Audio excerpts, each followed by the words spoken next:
The concept of employee engagement is relatively new, but it closely is linked with the concept of motivation, which is well established.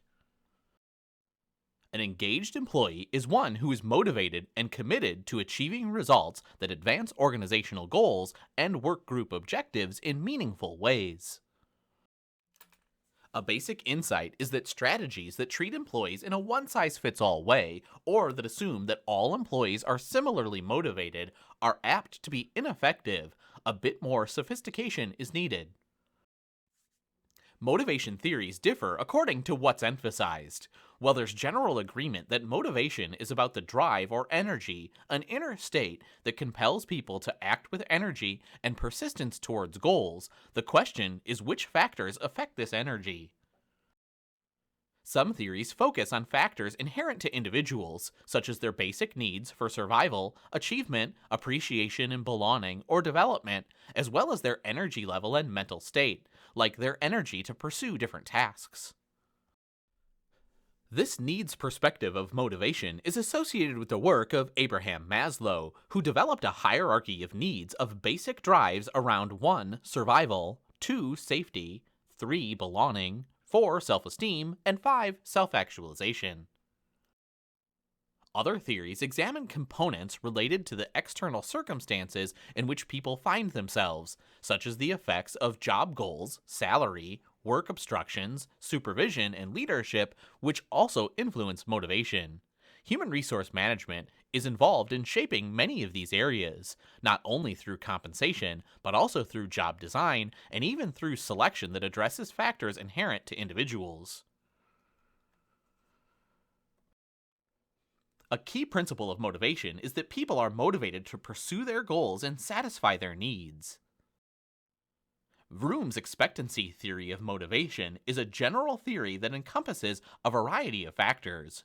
VROOM'S basic premise is that while people are motivated to satisfy their needs, they do so in ways that result in the greatest benefits and pleasures and minimal costs and pain. Specifically, people show effort in the expectation that this will produce performance results, which will lead to rewards that they can use to satisfy their needs. Hence, efforts equal performance equals rewards equals needs attainment. This basic, casual chain of events is based on 3 key and obvious assumptions. The more value a person places on an outcome, the more effort he or she will put forward. Variance of outcomes. The more someone believes that he or she has the ability to achieve the outcome, the more effort that person is likely to put forward. Expectancy of results. The more an individual believes that rewards will be forthcoming as a result of his or her performance, the more effort the individual will put forward. Instrumentality of performance. These assumptions provide useful levers for managing motivation of others. VROOM'S theory points to the need for managers to ensure that employees are committed to certain outcomes and that workers feel confident that they will be successful given their abilities and existing conditions, like adequate training and resources as an example, and the need for organizations to be reliable, such as not withholding rewards or creating false expectations. Research findings generally validate VROOM'S assumptions and also provide useful, overarching starting points for administrators. According to McGregor, Theory Y states that people have adequate intrinsic motivators for work, such as needs for achievement and making a difference in the public realm. These intrinsic motivators strongly increase valiance, and it's the manager's job to help workers channel and support such drives in appropriate ways towards appropriate ends. By contrast, Theory X holds that people do not have adequate intrinsic motivations related to work and therefore need external inducements, that is, carrots and sticks, that prompt and increase their motivation to work. In the absence of external motivators, so the thinking goes, people will be inert or lazy in their approach to work. People need a degree of autonomy to solve problems, achieve high performance, and realize their intrinsic motivators. Management should ask for accountability after the fact rather than control throughout. In an academic vein, path goal theory suggests that the job of the manager is to lay out clear expectations and doable goals and provide a clear path with as few obstacles for employees. This idea made its way into various management strategies, including management by objectives in the 1970s, which one author sums up using 5 precepts. Tell me what's expected of me in advance, give me the resources to do the job, leave me alone as much as possible to do my job, let me know how well I'm doing, and reward my accomplishments. This idea continues to inspire. Theory X is typically associated with a push style of management, whereas Theory Y and the MBO version are associated with a pull style of management that is especially appropriate for people who have drive. A paradox of employee engagement is that while the public sector lacks financial inducements comparable to those available in the private sector, research suggests that money alone is not sufficient to ensure higher levels of engagement and motivation. Rather, managing engagement in the public sector requires following the models discussed above, using a mix of selection, feedback, achievement, recognition, and growth opportunity. Of course, money and incentives are important.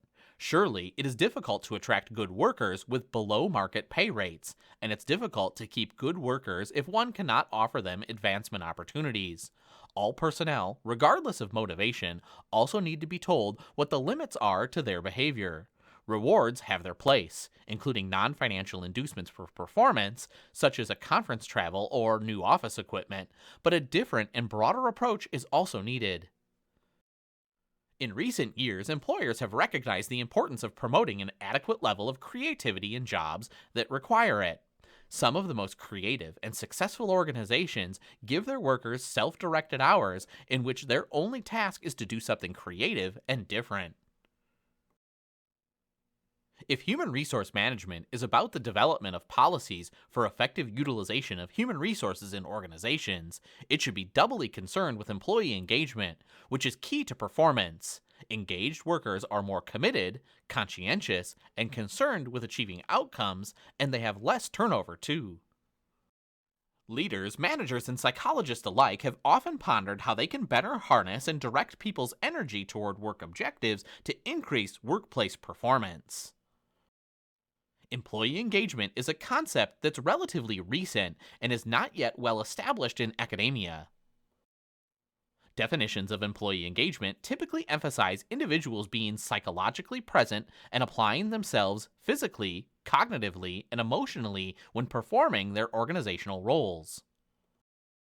An employee who is engaged can be characterized as enthusiastic, energetic, motivated, and passionate about his or her work, whereas a disengaged worker is one who is apathetic and withdrawn from his or her job.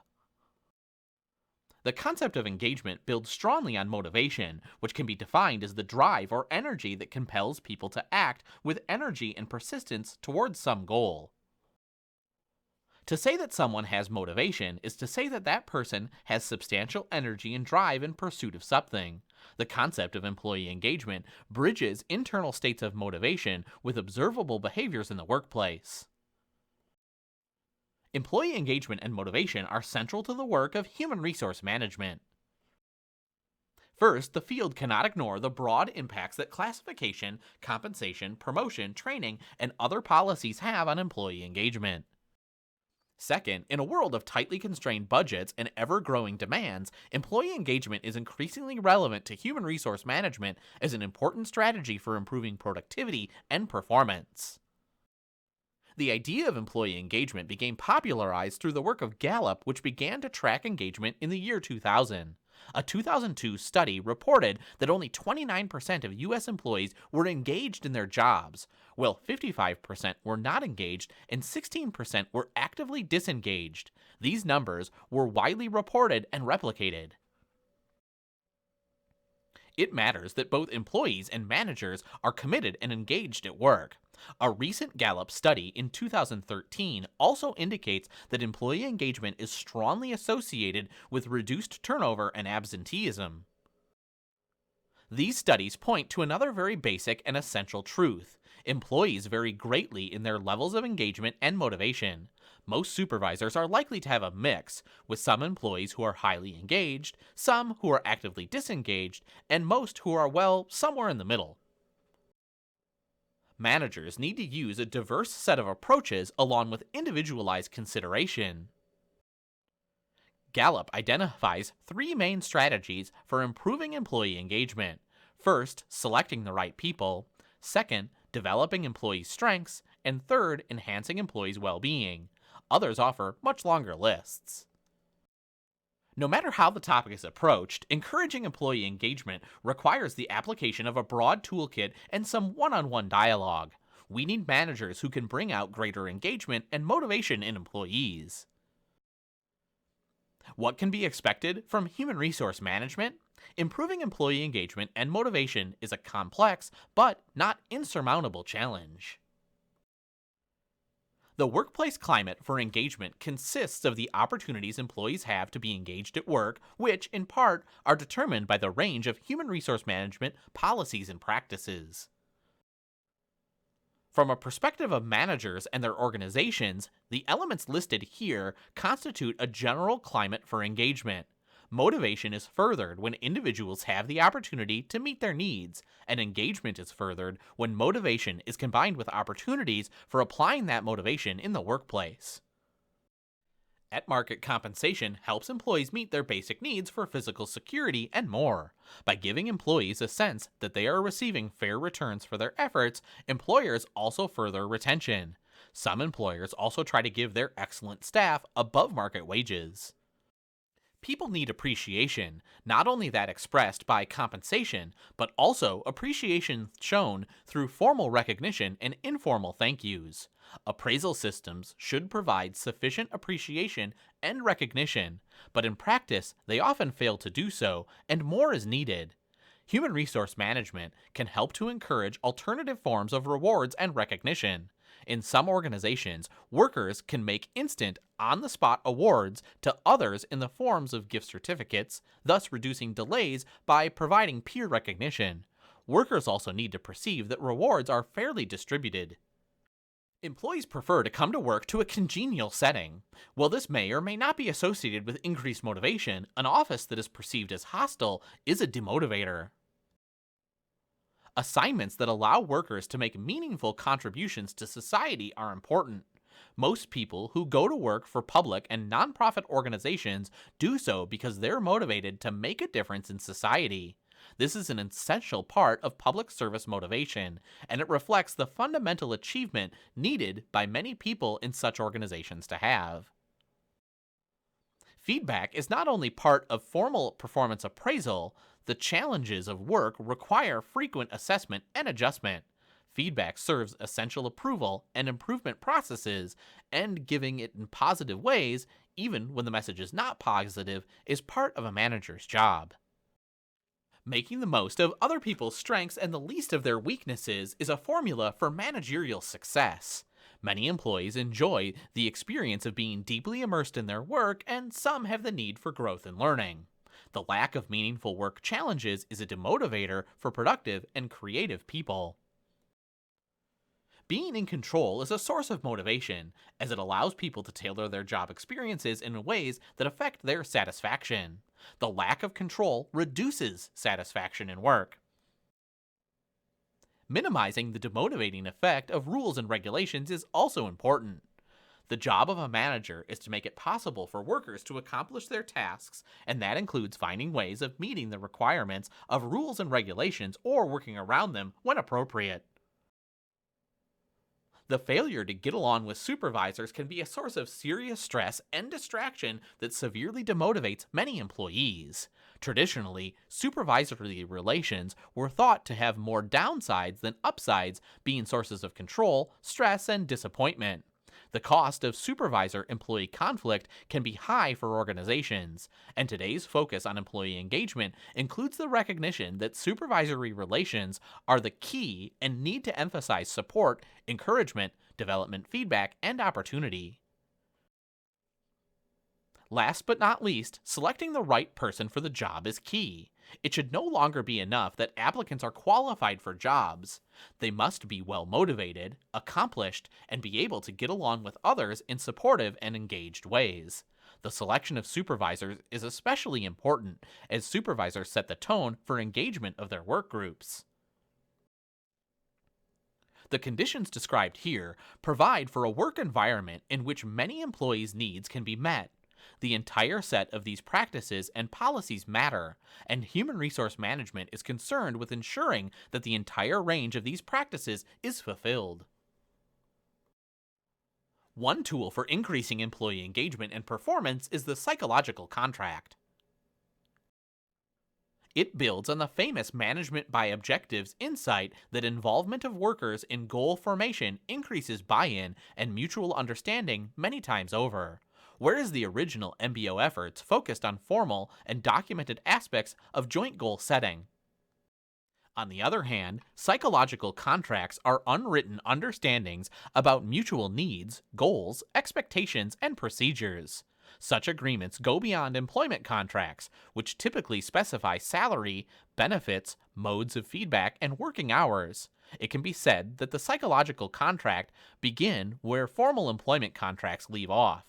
These informal understandings improve the fit between individuals and the organization, and better fit is associated with increased motivation and reduced turnover. Psychological contracts are potentially far-reaching.